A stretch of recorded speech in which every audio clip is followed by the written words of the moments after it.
Welcome friends.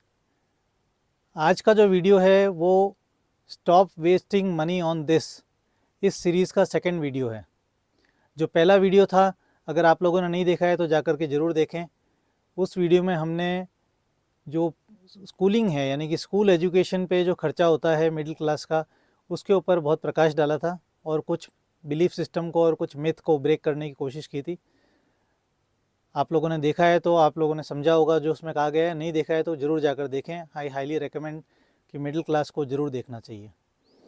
उसी series में आज दूसरा वीडियो है। इसमें हम बात करेंगे हायर एजुकेशन के बारे में और कोचिंग क्लासेस के बारे में। दोस्तों, अगर आपका जो बच्चा है मिडिल क्लास में, जो भी बच्चे हैं, वैसे तो ये सभी बच्चों पे लागू होता है। मिडिल क्लास का नाम इसलिए ले रहा हूँ कि जो लोअर क्लास के लोग हैं वो जनरली इस ट्रैप में पड़ते ही नहीं हैं, और हायर जो इनकम ग्रुप वाले हैं उनको कोई फ़र्क नहीं पड़ता है कि उनका बच्चा यदि 2-3 साल वेस्ट कर ले और कुछ लाख रुपए उड़ा दे तो उनको कोई फ़र्क नहीं पड़ता है। मिडिल क्लास के लिए बहुत फ़र्क पड़ता है। तो आपका बच्चा जो भी है, बच्चा है, बेटा है, बेटी है, अगर उन्होंने 10th 11th 12th कर ली है और उसमें उनके किस तरह के नंबर आए हैं, किस तरह का आज तक का उनका जो प्राइमरी से लेके मिडिल से लेके हायर एजुकेशन जो स्कूल का है वहाँ तक उनकी परफॉर्मेंस क्या रही है, क्या वो एजुकेशन बेस पे अपना कोई करियर बनाना चाहते हैं, यानी कि पढ़ाई करके जैसे इंजीनियर बनना है, डॉक्टर बनना है, आर्किटेक्ट बनना है, उस तरह से यदि उनका कोई इंक्लिनेशन आ चुका है अभी तक, तो आप उसके ऊपर उस ढंग से वर्क करेंगे। और यदि बच्चे एवरेज रहे हैं, उनका पढ़ाई में इंक्लिनेशन नहीं है समहाउ, क्योंकि एक सिस्टम बना हुआ है हिंदुस्तान में, अगर आप ग्रेजुएट नहीं होते हैं तो एक आपको टैबू के साथ देखा जाता है। आप कितने एजुकेटेड हैं उससे कोई मतलब नहीं है, आपके पास डिग्री है कि नहीं है वो हिंदुस्तान में थोड़ी मायने रखती है। इसलिए मैं आपको बिल्कुल भी स्कूलिंग करने से मना नहीं कर रहा हूँ और ना ही ग्रेजुएशन करने से मना कर रहा हूँ। ख़ास तौर पे पेरेंट्स हैं वो इसे ज़रूर देखें, क्योंकि पेरेंट्स को ज़्यादा समझना है। बहुत बार बच्चों के पास ये उनको पता होता है बच्चों को कि हम उस लेवल की एजुकेशन में नहीं जा सकते हैं जहाँ पे आज समाज एक्सपेक्ट कर रहा है या पेरेंट्स एक्सपेक्ट कर रहे हैं, लेकिन फिर भी वो उस प्रेशर की वजह से उस एजुकेशन में जाने की कोशिश करते हैं या जाना उनको पड़ता है। जो एजुकेशन उनको पता है डिस्पाइट ऑल एफर्ट्स वो नहीं करना चाहते हैं या कर नहीं सकते। तो आप थोड़ा सा इसको मंथन करें कि क्यों ज़रूरी है कि हर बच्चा आज कोचिंग क्लास में जाएगा और लाखों रुपए हर साल खर्च करेगा।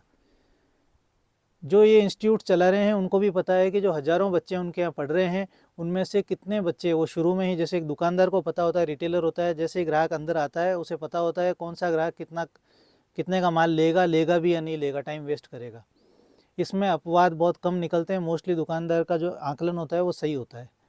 तो जितने भी ये कोचिंग इंस्टीट्यूट्स चल रहे हैं, लाखों रुपए फ़ीस ले रहे हैं, उनको पता होता है कि जो बच्चे हमारे पास आ रहे हैं, हज़ारों की संख्या में आ रहे हैं, उसमें से कितना परसेंटेज वो है जो एक्चुअल में उस पढ़ाई को डिज़र्व करते हैं या उस पढ़ाई से उनका कुछ भला होगा।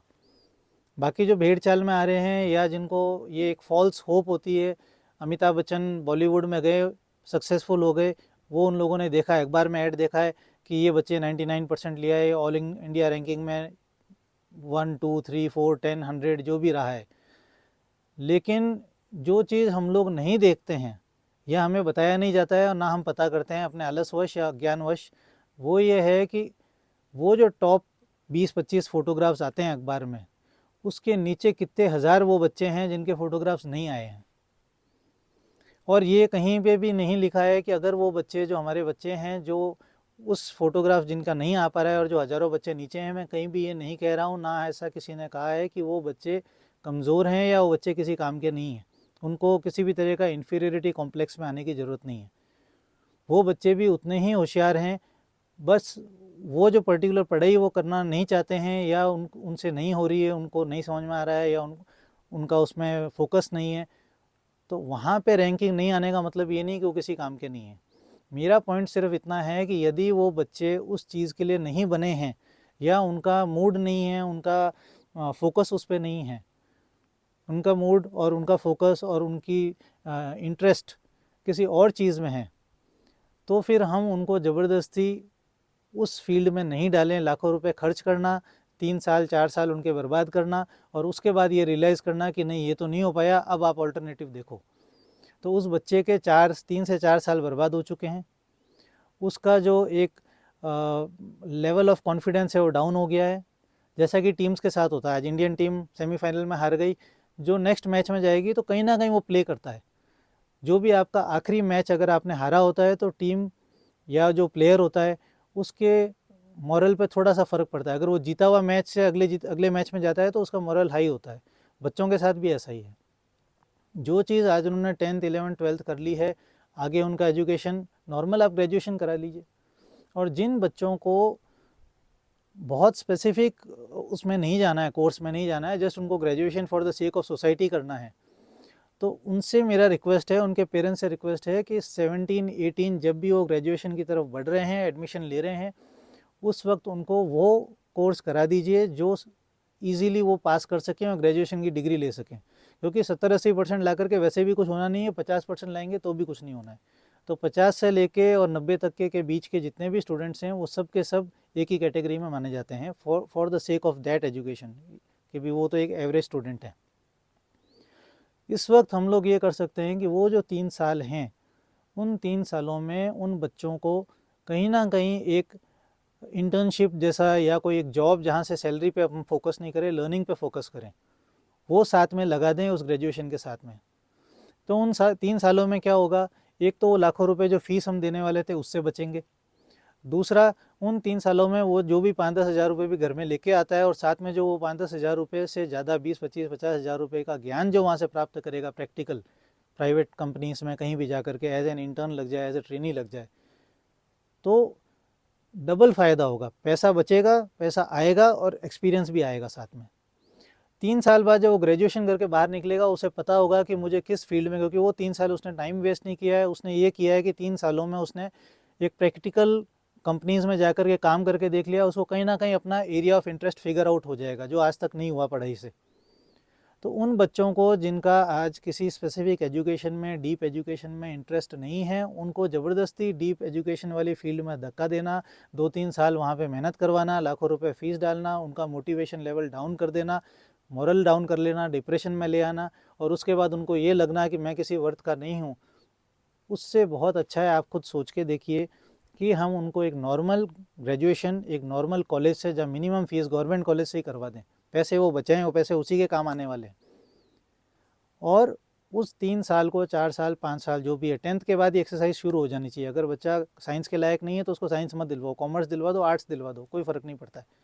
Then tell him to go and work somewhere, कहीं भी जाके काम करे। पैसा इस वक्त इंपॉर्टेंट नहीं है, पैसा आप उसके ऊपर वैसे भी खर्च करने वाले थे, वो पैसा खर्च ना कर रहे हैं, और कहीं भी जा रहा है 4-5 हज़ार 10 हज़ार 15 हज़ार जो उसे मिले एज एन इंटर्न, वो लेकर के वहाँ मेहनत करे। इस वक्त वो अफोर्ड भी कर सकता है कि 2 से 3 कंपनियां बदल के अलग अलग जॉब करके देख ले कि मुझे कहाँ इंटरेस्ट आ रहा है। बैंक का काम सीख सकते हैं, अकाउंटिंग का काम सीख सकते हैं, फैक्ट्रीज़ के अंदर प्रोडक्शन का काम सीख सकते हैं, बहुत सारी चीज़ें सीख सकते हैं जो अगले 3 से 5 सालों में उसको एक दिशा दे देगी। तो जब वो ग्रेजुएशन करके बाहर आएगा, पहली बात वो लाखों रुपए आप बचा चुके होंगे, दूसरी बात उसका मोरल हाई होगा कि मैंने काम किया और मुझे वो सीखने को मिला, कुछ ना कुछ मुझे आता है आज की तारीख में। तीसरा, जब उसको ग्रेजुएशन मिल जाएगी, चाहे वो नॉर्मल ग्रेजुएशन ही हो, वो भी एक सेंस ऑफ अचीवमेंट होगा कि मैंने ग्रेजुएशन ले लिया है विदाउट लॉट ऑफ प्रेशर। बहुत ज़्यादा प्रेशर में बच्चों को डालने का कोई फ़ायदा नहीं है। जिन बच्चों को पढ़ना होता है वो गाँवों में रह कर के भी IAS हो जाते हैं, और जिनको नहीं पढ़ना होता है वो बड़े से बड़े कोचिंग सेंटर में, बड़े से बड़े ब्रांडेड कॉलेजेस में, मैं नाम किसी का नहीं ले रहा हूँ, लेकिन थोड़ा सा आप सोच लें कि ये सभी जो पढ़ाई के जो केंद्र हैं वो उन बच्चों के लिए हैं जो वाकई में पढ़ना चाहते हैं और जिनके अंदर वो एप्टीट्यूड है। जिनमें नहीं है वो बच्चे डफर्स नहीं हैं, वो बच्चे सिर्फ एजुकेशन के फील्ड से कुछ नहीं बनना चाहते, प्रैक्टिकली वो बन सकते हैं। बहुत से कॉलेज ड्रॉप आउट्स हैं, मैं उनको आइडियलाइज़ करने के लिए नहीं बोल रहा हूँ, लेकिन कॉलेज ड्रॉप आउट्स ने भी बहुत सफल हुए हैं। तो मैं ड्रॉप आउट होने के लिए नहीं बोल रहा हूँ, आप एक नॉर्मल स्कूल से अच्छी पढ़ाई कर लें, ग्रेजुएशन एक गवर्नमेंट कॉलेज से कर लें, या एक जो भी एक नॉर्मल प्राइवेट स्कूल है, प्राइवेट कॉलेज है जहाँ से आपको एक एजुकेशन मिल जाएगी कम फीस के अंदर, आप उतना कर लें। उसके साथ प्रैक्टिकली 3 से 5 साल प्राइवेट जॉब्स करें, इंटर्नशिप्स करें और ट्रेनिंग लें। ये मेरा मकसद है। आप थोड़ा सोच के देखिए, हो सकता है कुछ लोगों को बहुत बुरा लग रहा होगा कि साहब बच्चों को डीमोटिवेट कर रहे हैं, हम तो पढ़ाई करने के लिए बोल रहे हैं और आप कह रहे हो पढ़ाई मत करो। मैं पढ़ाई नहीं करने के लिए नहीं बोल रहा हूँ, मैं सिर्फ ये कह रहा हूँ कि जो कोर्सेस उनके लिए नहीं बने और वो जिन कोर्सेस के लिए नहीं बने उस पर अपना पैसा बर्बाद नहीं करें। आप पैसा बर्बाद कर रहे हैं, समय बर्बाद कर रहे हैं और बच्चे का मोरल डाउन कर रहे हैं। इन तीनों का एक क्यूमुलेटिव इफेक्ट बहुत बड़ा आने वाला है अगले के कैरियर पे। थोड़ा सा सभी पेरेंट्स सोच के देखें। अगर आपको ये पॉइंट अच्छा लगा, अगर आपको लग रहा है कि कहीं ना कहीं मैं बोल रहा हूँ उससे आप रिलेट कर पा रहे हैं, तो आप कमेंट सेक्शन में ज़रूर लिखें। और अगर इससे विपरीत आपकी कोई पॉइंट ऑफ व्यू है तो वो भी आप कमेंट सेक्शन में ज़रूर लिखें। I invite you to write that also. Video अच्छा लगा तो लाइक ज़रूर करें और चैनल सब्सक्राइब नहीं किया है तो सब्सक्राइब ज़रूर करें। Thank you so much. जय हिंद।